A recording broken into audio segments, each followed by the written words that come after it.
Hey everyone, welcome back to the Being Unapologetically You conference. We're here with my friend, Dave Gambrill. Welcome, Dave. Hey, Bethany, so glad to be here. Thank you for inviting me. So this is just going to be really conversational. The premise of this conference is really helping people understand how they can show up authentically, as well as I do, that people get to the end of their lives and they realize, oh my goodness, I've lived a life according to what I thought other people wanted of me, or I've behaved in a way or made decisions that were really not in alignment with who I was. I wish I would have been more courageous. And if you read any type of research studies that have been done about people when they're on their deathbed, it comes back to that over and over and over again. So my mission is to change that. And I know that you help people unleash their awesome in all different kinds of ways. And so that's why I wanted to have you be part of this conference. So thanks for being here again. Cool. I'd like to start by just asking you, what does it mean to you when you hear the phrase "being unapologetically you"? Like, what does that look like for you? I think a lot of us, as you're growing up, you are borrowing beliefs and standards and values and actions from everybody else but yourself, right? Everyone's telling you what to do. Basically, when you're a little kid, you're told to sit down, shut up, don't speak until spoken to, right?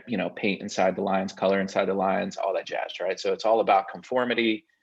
In the US, anyway, the educational system is still built to create good employees, and not teach really people how to think, but more just what to think, and then go be a cog in the machine. Because this is nothing against teachers or the educational system in general. It's just it was built at a time for the Industrial Revolution, and it hasn't changed significantly since. So a lot of us are kind of programmed that way, for good or for bad. But I think being unapologetically you is when you start to realize that you have personal agency, that you can create your own reality, I guess, and that you can do the things that you want to do, that intrinsically you believe in, that the strengths and the talents that you have, you find some ways to unleash them on the world. You do, I guess, basically do the things that you want to do the things that you're called to do the things that you're supposed to do. To me, that's living unapologetically you. That's perfect. So a question that pops up as you're talking is, how do you know? How do you know what that is? If you are so deep into your programming, I know what my story is, but how did you figure out what that was for you, that to step out and be courageous and be like, wait a minute, this is what I want as opposed to what I've been taught? Did someone model that for you? Yeah, actually, through books and through mentorship, through audio books and cassette tapes and training programs and things like that. So really kind of the epiphany for me, at least in the recent part of my life, was Tim Ferriss's book, The 4 Hour Work Week. It was written in 2007. I read it in 2007, and it was like a wake up call for me to say, like, wait, you don't have to do things the way everybody else is doing it. Like, go to school, get good grades, get into college, get a degree, get a job, work to you're 70, and then maybe hope you're healthy enough to do something fun. Like that's kind of how we're living. And that was kind of the shock to my system, to say, like, there is a different way. And not only is there a different way, but people are doing it. And here are some examples of doing it. Mm-hmm. And so I think that was kind of big for me. But there are other things that I think for people, some things that people can pay attention to is, if you're doing something that's not part of your job, it's not part of like how people would define you, it's not part of your title, it's not part of any of that stuff. But if people keep coming to you and asking you questions about something, a skill set that you have, stuff that they see you doing online, maybe you like have a hobby or something that is really good, and you have kind of what we call the curse of knowledge, where you like it and it's okay, but you don't think it's that good. But you start getting external input, especially from different spheres of influence.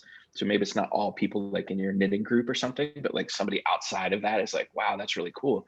I think the more you start to tune into that and just kind of keep tally marks on them of like, okay, wait a second, maybe this is something, because people keep asking me about this and it doesn't feel like anything to me. It doesn't feel like work to me. It doesn't feel hard to me. It comes naturally, even though you've probably worked at that craft and you've done millions of repetitions at it. I think for most people, that's kind of the aha moment, because we get stuck in this thing. I talk about this a lot. We spend a lot of time when we have an idea like that, right? We spend a lot of time asking blind people to proofread our vision. Mm, yes. And I know you've heard me say that before, and I knew I Mhm. would get a response from you. And I said that because, what happens is we have this idea, we have this thing, we want to be unapologetically us. We want to, Mhm. go down this path, do these things. And what we do is we go, okay, we have this thing, and then we go to people that can't see the vision. They Right, don't understand. That's why I call them blind people, right? They can't see the vision. right. So we go back to the people that have helped us on our journey already, and they love us and they care for us and they want what's best for us, but they just can't see that. And Mhm. so when you ask them for advice on that, they can't give you any good advice because they haven't done it themselves. They don't have the vision. They can't even fathom that, right? And they don't want to see you get hurt in a lot of cases. So Mhm. they're trying to uh, put their risk evaluation on you. Like, no, that's too risky. When maybe that's exactly what you're supposed to do. Maybe the safe to them is the risky for you, right? And Mm, it's hard to know when you kind of hit that spot, but right. I don't know. I know I've been talking a lot here, but those are just some ideas that popped out. That's fabulous because, well, when you ask people that aren't doing it for themselves or aren't doing it in a way that you want to do it, I mean, you're going to butt up against their beliefs about it. And that may be true for them, but it may not be truth for you at all. So, Yeah. um, I think that's important. I was having a conversation with my 14-year-old last night, and he was like, I want to get better grades, and I said, okay, let's develop a strategy around it. And he's like, well, I was asking these kids at school, and I'm like, well, where are they at and with good standing of grades? And there were three of them that were they were the top students in the class, but there were a couple other two that were not. And I'm like, you need to look for advice from people that look like your future, not Yeah. that are not performing at the level that you want. And he's like, oh, I didn't think about that. And I think we do that a lot, especially in the beginning stages when we're just like taking those first steps out. We're just starting to be courageous, and the people around us maybe are the people that have always been around us because we're just starting to branch out. And then we look to the left and right and are like, is this okay? And of course they're going to say no. I mean, if they're not living that kind of life, of course they're going to say no. And that's why, it comes back to, who are you surrounding yourself with? Like, what does that look like? What do those people look like? Who's Yeah. cheering you on? And be careful who you share your dreams with. I mean, I think that's really important to have people around you that are going to let you borrow their belief, so to speak, that are going to support you no matter what and remind you of things that are happening. That's huge when you're stepping Yeah. out in courage. Yeah. And I think too, one of the things you got to do is surround yourself with people that will help you get what I call the escape velocity for your idea, right? So if you think about a rocket ship, when a rocket ship takes off, and I'm not, an aeronautic or rocket scientist or engineer or anything, but I know generally speaking, when a rocket tries to take off from planet Earth anyway, it uses a disproportionate amount of its energy and fuel just to get off the Yes. ground and into the upper parts of the atmosphere. And I think for your ideas and stuff, to your point, you have to be very protective about who you share stuff with. Like, you can really only share stuff with people that will help you get that escape velocity, to get Mm-hmm. that idea going. Mm-hmm. Because then once you get to a certain point, maybe you can bring some other people into the conversation. But Mm-hmm. yeah, that's why it's critical that, you've heard the quote by millions of different people, you become the average of the 5 people you spend the most time with. Mm-hmm. But it doesn't just have to be the people. It could be the books, it could be the podcast, it could be the Yes. courses you're taking, right? And I think if you get around people that not only show the results like you talked about, but could also be like reporter experts, maybe they don't have the results in their own situation, but they've interviewed enough people, like the book Think and Grow Rich. That's what that whole book is about. Mm-hmm. Uh, maybe they're reporter experts. So you want to see at least results, or have them be a reporter expert and lean on those people at least until you get that escape velocity for whatever, living unapologetically you looks like. Mm-hmm. Absolutely. Okay, another question for you. So, as you look at your journey, are there big fears that you've had to overcome as you've really stepped into who you are? I mean, you left, maybe you should share a little bit of your story, because you left a really cushy, safe job, right? A career to Yeah. kind of launch into what you do now. Will you share a little bit about that? Yeah, I'm happy to do that. So I used to sell drugs out of the back of my car for a pharmaceutical company, right? That always gets people. But yeah, so I did pharmaceutical sales marketing for about 11 or 12 years.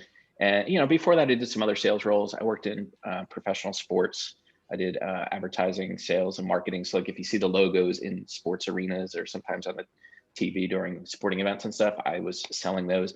So, big multi-million dollar contracts. And then I went into pharmaceutical sales and I had a pretty big quota, multi-million dollars a quarter for my geography and stuff. But I did very well. I had a company car, I had a pension. I worked for one of the biggest pharmaceutical companies out there. My personal contribution for my healthcare was like, I don't know, $50 a month for a full family. It's a good Wow. orthodontic care, like everything you could think that you would like work your entire life to get, Mm-hmm. right, in a career. But I wasn't living unapologetically me. And I got to a point where I knew that that industry was going to get squeezed a little bit. And I started talking to people. That's when I read the book, The 4 Hour Work Week.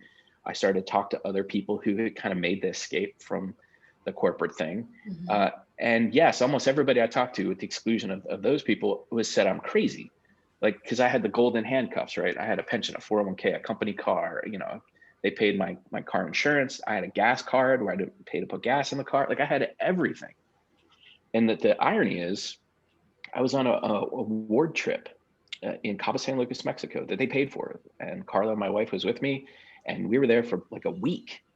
And I decided right then and there, in the infinity pool, drinking a beer and probably eating nachos in the pool, if I'm honest, overlooking this great view, that it was time for me to do something different, right? Mm. So I'd reached the pinnacle of, corporate success, and I was like, I don't think I want this, right? I'm sure you've heard the idea about, who cares if you're climbing the corporate ladder if the ladder is up against the wrong wall, right? Like, who cares if you're climbing that ladder of success if it's leading you to the wrong place?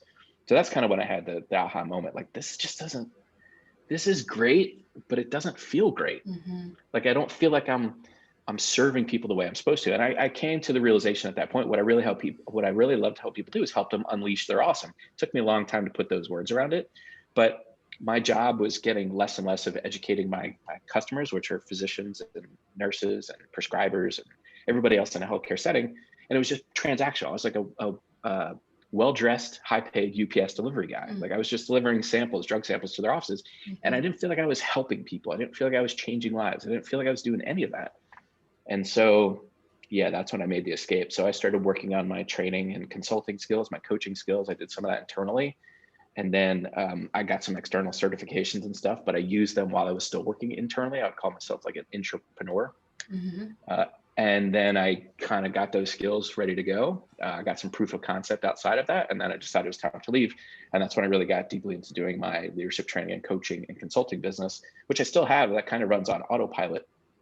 But going back to what I said before about listening to what people are asking you, I was able to get a lot of my stuff online in that coaching and training speaking space. And I did it very effortlessly because I grew up around computers. My dad worked for AT&T for his entire career. And we always had access to some kind of cool technology in our house. And so it was kind of easy to me to get my stuff online. And that's where I created my thing called digital marketing mentorship. That's where I created some training and coaching around getting your stuff online, building your email list, all that stuff. And that's kind of where I am today. So, but yeah, it was not easy. It was actually hard. And most people that would say like, most people I shared my idea with about leaving corporate America thought I was absolutely insane. Mm-hmm. Like, Yeah. be careful, be safe. Oh, do you really want to do that? Like, yeah, I do, because it's here. It's in my heart, right? On paper, I know it looks crazy. It looks crazy to me too. But like, I do not, to your point about, regrets of the dying. I don't want to have the name of my employer be in the first sentence of my obituary. Right. I want to do something bigger than that. And so, I would get in the habit of reading people's obituaries, and it's an exercise I do with some of my clients. I have them write their own obituary like they're 85, 90 years old. Right. So write it in the future, but from a present tense standpoint. And as I was doing that exercise for myself, I'm like, no, all these people like was a 50-year employee of so-and-so company. I'm like, no, that is not how I want to live. That's not how I want to be defined. So the combination of those things was kind of like, okay, it's time to go. Did you ever want to quit? Like, after you took the leap and here you are, like, you mustered your courage, you had a good plan. I mean, I know you're you at least have a framework before you do something. You're not irresponsible, right? So we're not advocating just like putting your resignation in tomorrow if you're listening from your, from your quote safe job. But did you ever reach a point where you were like, what did I do? Oh my goodness, was this the right decision? Yeah, there were plenty of times. When you're getting a steady paycheck, right? It's easy to just do whatever, right? And you get comfortable with that. But when you don't have that coming in, then you have to make sure you're not on the revenue roller coaster, and then you're responsible for bringing in that revenue. And so, yeah, there were plenty of sleepless nights and weeks without eating properly or exercising properly, just because I felt like I had, like ulcers, and stuff like that. Like it was crazy. It was intense, but I knew I was on the right path. And to your point, I'm not super detail oriented, but I did have like a 2-year plan that I executed on. And so I didn't just, I hear people say a lot, jump and build your wings on the way down. And I think that's nonsense for a lot of people. Or you also hear the idea of like, burn the boats, right? Pull a Cortez, like get to the island and then burn the boats and don't turn back. I don't think that's realistic for most people, because you have a mortgage to pay, you have mouths to feed at home, right? Right. So what I did was more of like a 2-year kind of proof of concept. Like I started working on my skill set. I started working on my transferable skills that kept me being a great employee, but I could start using them externally, and I would take vacation days for my job to go deliver training somewhere, right? And being a good employee and not doing anything that had conflict of interest, not doing anything in the medical field, right? I picked clients that were outside of medicine and healthcare, and I would practice some of that stuff. And once I knew that I had the skill set and I had proof of concept and I had some people pay me some pretty significant sums of money to come train them, I said, okay, now I have to leave, because at some point you have to leave. You can't steal second base with your foot on first. Right. So there will become this place, I'm sure you've heard this before, like if your intention is to leave, then you are going to be in tension, right? You're like, staying is so comfortable, but I have to go. Like when you reach that point and you have the proof of concept and you have some resources ready outside of your safety zone, then it's probably time to go do that full time, give it a try, because it's not irreversible. I mean, if you don't burn bridges, there's a chance you could always go back to where you left. But even then, okay, maybe that doesn't work out. Like you're a smart person, you have resources. You might just have to go do something else, but you're probably not going to eat out of a dumpster, if you make a bad decision. You just will have to pivot and try something else. Right. Which is always, I mean, speaking from my experience, that's like the underlying fear. We're going to be homeless. I'm going to make, like, my family's going to be homeless, at least, when I first took the leap. Well, I guess essentially we were homeless, really, but that's a whole other story. But truly, that isn't reality for most of us. I mean, that you can always go back. And like you said, if you do it, you're smart about your exit strategy and you take the time to cultivate relationships that you need to, when you take those steps out, and you keep moving forward that way. So this is such good conversation, Dave. So is there a reoccurring fear that comes back for you even as you continue to grow and up level? Because I know you, like you reach a level and then you're like, ooh, what can I try now? Oh, where can I go this week, this month? Yeah, there is a fear, but I think what I have learned how to do is to, once I break through a glass ceiling or once I kind of get to the next level, I spend a little bit of time reinforcing the level that I'm now standing on before I try to do something risky again or something courageous.